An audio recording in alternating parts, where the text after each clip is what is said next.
برپا کنند. وحید پیکان، ایران انترنشنال. خب برای که ببینیم که در دیگر کشورهای جهان الان بحران کرونا در چه وضعیتیه، با چند شهروند ایرانی و فارسی زبان صحبت می‌کنیم. الان یوسف ژان امینوف، معاون مرکز فرهنگی تاجیک تباران قزاقستان از آلماتی به ما پیوسته و همچنین از پونه هند پوریا یزارلو، کارشناس ارشد تجارت الکترونیک. اگر آقای یزارلو با ما صدای من رو میشنوید؟ آقای یزارلو؟ بله، سلام به شما. شما از پونه هند با ما هستید. هند قرنطینه رو آغاز کرده. برای همین سوال هست وجود داره که در این دومین کشور پرجمعیت جهان که مردم به این شدت با هم و در هم زندگی میکنند، قرنطینه چطور انجام میشه؟ واقعا قرنطینه رو اونجا چطور دارن انجام میدن؟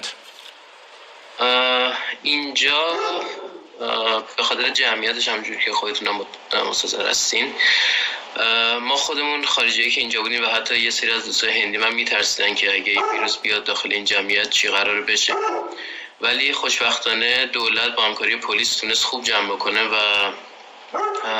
تقریبا میتونم بگم 10 مارس جشن هولی اینجا که جشن خیلی معروف هست اعلام کردن که بهتره انجام نشه. خیلی از کلابا اون جشن کنسل کردن، یکی دوتا برگزار شد، اعلام کردن که از آب استفاده نشه، جشن رنگ هستش. بعد از اون تقریبا 2 هفته پیش جیما رو بستن، سینماها و بعد شاپینگ مالا، رستورانا، همینجور بیشتر کردن این مراحل رو تا رسیدن چند روز پیش به 1 روز قرنطینه کامل که همه باید لاکداون بشن، تو خونه هاشون بمونن.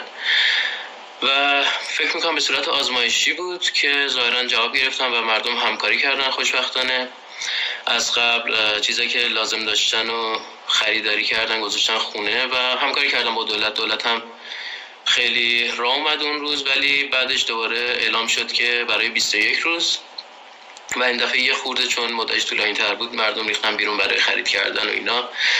و پلیس هم به این صورت عمل میکنه اینجا که خیلی فشار میاره و نمیذاره واقعا مردم بیان بیرون، که اگه ببینه مردم بیرون هستن باشون برخورد فیزیکی حتی میکنه جدا از جریمه. و یکی از دوستان میگفت که دیشب رفته بود برای خرید، پلیس رسید تو صف فروشگاه، هر کی که ماسک نداشت از صف میکشید بیرون و جریمهش میکنه نقدی همونجا. خب این کارشو خیلی خوب هستش. اگه همینجوری سختگیری ها رو ادامه بدن میتونن کنترل کنن. این جمعیت هیچ راهی به جز این نداره، باید 2-3 هفته حداقلش بمونن تو قرنطینه. حالا واسه ما خارجی ها سخت‌تر هستش، ولی خب هندیان باید با این کنار بیان و پیش برن با این. تا الان جوری که من خبردار شدم 586 نفر مبتلا شدن توی کل هند و 46 نفر خوب شدن و متاسفانه 11 نفر فوت کردن. یوسف جان متشکرم. یوسف جان امینوف از آلماتی قزاقستان. آقای امینوف، اونجا وضعیت الان چطور هست؟ سلام خدمت شما عرض میکنم. اینجا وضعیت واقعیتش بگم که یه جوری هستش که دولت قاطعانه داره برخورد میکنه، ستادی هم تشکیل داده با یعنی سرپرستی خودی پرزیدنت یعنی رئیس جمهور، و از روز 16 مارس به بعد در واقع کارانتینه شده 2 شهر بزرگ یعنی کشور قزاقستان پایتخت اون نورسلطان و شهر آلماتی که پایتخت اقتصادی است، کلا الان در وضعیت قرنطینه هستند. و مردم چطور همکاری میکنن با دولت و با مقررات و قوانینی که به کار گرفته شده؟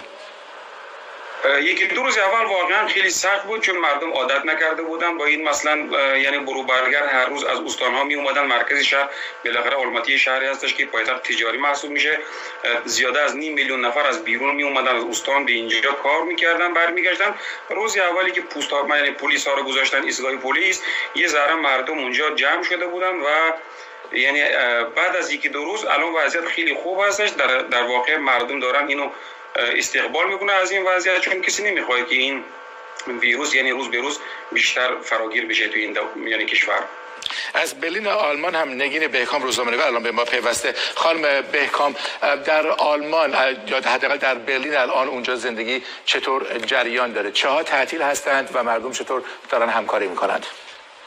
بله، از ابتدای این هفته در آلمان هم قرار شد که محدودیت ها در زندگی اجتماعی و فضای عمومی تشدید بشه. در همه ایالت های آلمان تجمع بیشتر از 2 نفر در فضای عمومی امکان نداره، ولی آدما اجازه دارن همچنان با خانوادهشون مثلا در فضای آزاد در پارک ها پیاده روی بکنن یا برای کمک به دیگران، برای خرید، برای مراجعه به پزشک و کارهای ضروری بیرون برن. رستوران ها، بارها و کافه ها تعطیل شده یا سالن های ورزشی، آرایشگاه همه تعطیل شدن. فعلا این رو برای 2 هفته گذاشتن و معلوم نیستش که بعد از 2 هفته به چه صورت بشه وضعیت، ولی میشه پیش بینی کرد با شرایطی که الان آلمان باش مواجه هستش بعد از 2 هفته هم یا تشدید بشه یا اینکه دست کم به همین صورت باقی بمونه. به خصوص در برلین خیلی از مردم این شرایط رو باهاش یه جوری کنار اومدن و رعایت میکنن. برلین که شهری هستش که اصولا زندگی شبانه خیلی توش جریان داره، خیلی پارتی ها و فضای بیرون پر از مردمه، پر از تردد مردمه، خیلی اکسیون های فرهنگی و سیاسی برگزار میشه، ولی الان واقعا در شهر بیشتر جاهای شهر خیلی خلوته و تردد مردم به شدت کم شده. خیلی متشکرم از هر سه شما. نگین بهکام در برلین، یوسف جان امینوف در آلماتی قزاقستان و پوریا یزالو در پونه هند. فرزانه تاییدی درگذشت، هنرمندی که در سینمای ایران خوش درخشید، اما مثل بسیاری از هنرمندان سینما و تئاتر پس از انقلاب 57 ستاره‌اش رو به افول گذاشت. خانم تاییدی